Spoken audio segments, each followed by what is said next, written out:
Total War Warhammer from Creative Assembly isn't so much a game as it is a black hole where your time and attention are stripped from existence. It has the same just one more turn psychological impairment as Civilization, with the added engagement of real-time combat.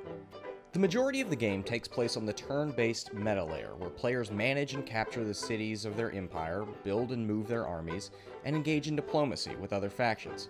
It's not quite as robust as, say, a Civilization, with most interactions boiling down to an exchange of cash or a clash of swords, but it keeps the experience focused. While the options might be limited compared to other games, there is still plenty of depth. The problem is that the tutorial isn't especially good at plumbing those depths. This is especially true of heroes, individual units which can be moved around independent of an army. Their utility can go largely unnoticed by new players until a few hours in, when the enemy hero units are running amok on the map, killing your generals, sabotaging your armies, and sowing discontent in your cities. By the time you realize they're a problem, you may also discover that only heroes can kill other heroes, and the higher their level, the harder it is to be rid of them. To combat the relatively shallow tutorial, the UI has been greatly improved over past Total War games, with tooltips on just about every pixel of the screen. As long as you don't mind a bit of reading, most of the mechanics can be deciphered. Speaking of reading, the Warhammer license is in full effect here, with plenty of grim-dark fantasy for those who like orcs and knights but want something more substantial than the Tolkien universe.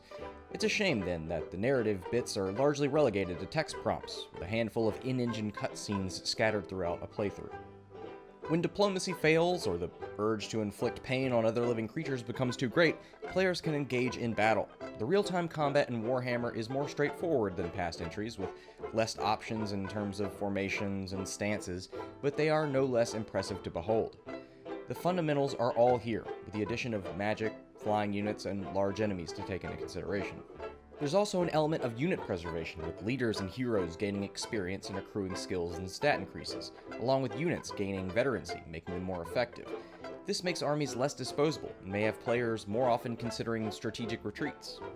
As if there weren't enough factors keeping players in a comatose state, Total War Warhammer offers up multiple factions. Not only do these play differently on the battlefield, their campaigns are structured in fundamentally different ways from one another. The starting regions, allies, enemies, victory conditions, and even how objectives are determined are different for each faction. Add to that multiple difficulty options and the ability to do a co-op campaign, and you've got an amount of replayability that is extremely dangerous to your free time. The Total War multiplayer returns, although severely stripped down compared to past entries. For those unaccustomed, gone are the base building and resource collection of other RTSs, and instead, players assemble their armies before a match by choosing units with point designations, the sum total of which cannot exceed that match's allotment. It's a novel system, and one that will be familiar to those who've played the tabletop game, but can make it feel like most of the battle happens before the match even begins. All in all, Total War Warhammer is great. But it's great in the same way as a new season of House of Cards, or a box of Hot Nows, or cocaine.